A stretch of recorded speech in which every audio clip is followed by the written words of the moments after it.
ભાવનગર શહેરમાં ડ્રેનેજ અને water works વિભાગ જો યોગ્ય રીતે તપાસ કરે તો હીરા ઉદ્યોગ વિસ્તારમાં અનેક ગેરકાયદેસર ડ્રેનેજ લાઈનો બહાર આવે તેવી સંભાવના, કારણ કે તાજેતરમાં અકસ્માત બાદ આ મુદ્દો વધુ ઉગ્ર બન્યો છે। એક બાઇક ચાલક આરટીઓ સર્કલથી જ્વેલર્સ સર્કલ તરફ જઈ રહ્યો હતો ને ત્યારે ખારાવાડા ડાયમંડ તરીકે ઓળખાતી બિલ્ડિંગની બહાર ખોદવામાં આવેલા ખાડામાં તે ખાબક્યો અને આ ઘટનામાં બાઇક ચાલકના માથાના ભાગે તેને ઈજા પહોંચી। ત્યારબાદ અહીંથી પસાર થતા કોંગ્રેસ શહેર પ્રમુખ લાલભા ગોહેલે સમગ્ર મામલે જાણકારી લીધી અને તપાસ દરમિયાન સામે આવ્યું કે ખાડા આસપાસ કોઈ બેરિકેડ્સ નહોતા, તેના કારણે અકસ્માત થયો। વધુમાં ખાડો હીરાના કારખાનેદાર દ્વારા ખોદવામાં આવ્યો હોવાની હકીકત પણ સામે આવી। ડ્રેનેજ લાઇન મંજૂરી વગર નાખવામાં આવી રહી છે। હીરાના કારખાનેદાર હિતેશ પટેલ દ્વારા ખુલ્લેઆમ મંજૂરી વગરનું કામ ચાલી રહ્યું છે કે કોઈ પ્રાઇવેટ વ્યક્તિએ પોતાની કંઈ ગટર રિપેરિંગ કરવા રોડ આખો નવો રોડ ઓછામાં ઓછો 5-7 ફૂટ જેટલો ખોદી નાખ્યો અને એ કામગીરી કરવામાં એને કોઈ પણ જાતના બેરિકેડ કે એવી માર્યા અને કોર્પોરેશનની કોઈ પણની મંજૂરી પણ ન લીધી। જે યુવાન પટકાણો એ યુવાનને એટલી બધી ઈજા થઈ કે એ આમ ગણો ને તો એ માંડ બચ્યો ગણાય, કારણ કે એને ઘણા બધા મોઢે ટાંકા એવા છે, હાથ એનું ફ્રેક્ચર થઈ ગયું છે। તો આવી જ બેજવાબદારી રીતે કામ થશે તો ભાવનગરનું આ અહિતની તો શું કહેવાય।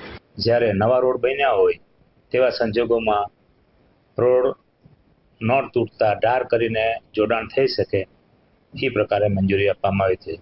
તેમ છતાં કોઈ અન્ય હેતુસર કે પોતાની રીતે કોઈ પણ ડિપાર્ટમેન્ટની પરમિશનમાં અરજી કર્યા વગર કે પોતાની રીતે ખોદકામ કરીને જાહેર મિલકતને નુકસાન કરતા હોય તેવા સંજોગોમાં જરૂરી તપાસ કરીને આસામીને નોટિસ આપી કાયદેસરની કાર્યવાહી હાથ ધરવાની।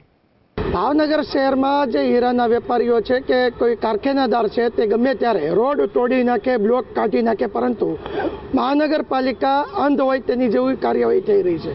અને આપણે જે જગ્યા જોઈ રહ્યા છીએ તે ભાવનગર શહેરનો આરટીઓ વાળો રસ્તો છે।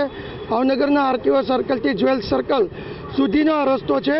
અહીંયા આગળ તાજેતરમાં જે નવો રસ્તો બનાવવામાં આવ્યો હતો, નીચે જોઈ શકે છે કે આરસીસી પણ છે, તેમ છતાંય પણ આજે હીરાનું કારખાનું છે તે કારખાનાના મેનેજર હિતેશભાઈ દ્વારા એમના આદેશથી આ રોડ તોડવામાં આવ્યો હતો ને રોડ તોડ્યા બાદ તેની અંદર ગટર લાઈન લેવામાં આવી છે।